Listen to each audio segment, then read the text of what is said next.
Greetings, this is David Lasala from the Immersive Technology Lab at NYU, and in this video we are looking at Mondly VR.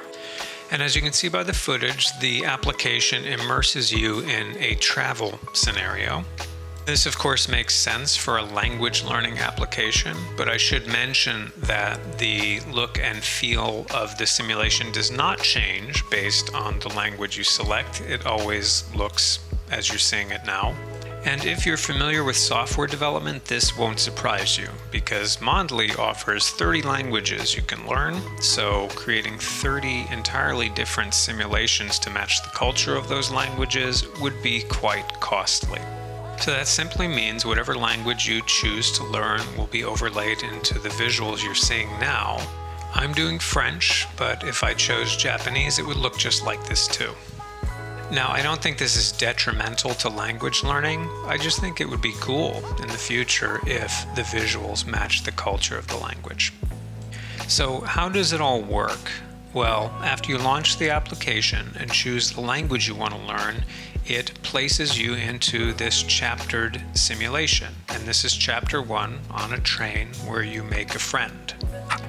The new friend asks you questions, and then you're presented with options to respond, which you can hear in advance by clicking on the little speaker icon. A second click on that icon will let you hear it slower. Then, by monitoring the microphone, the application listens to how you speak and assesses you as correct or incorrect. And then at the end of the chapter, it gives you an overall rating based on how you did, and there are associated leaderboards, giving the whole thing a sort of gamified feeling.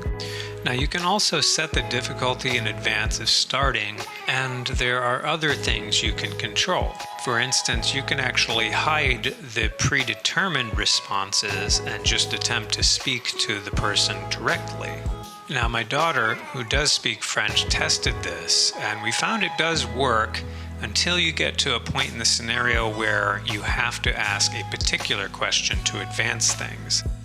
I imagine they could utilize AI at some point to allow you to have more free-flowing conversations, but I don't think that's in the build that I played at the time of this video. If it is, I did not see it. But even with the absence of that feature, I do find Mondly to be very enjoyable. I'm not even actively trying to learn a language, but every time I get in Mondly, I find it a pleasant experience to just relax and learn a language and feel this sense of immersion. If you'd like to learn more about Mondly or XR applications in general, and you're connected to the NYU community, get in touch with the iTLAB, Center for Faculty Advancement, Office of the Provost.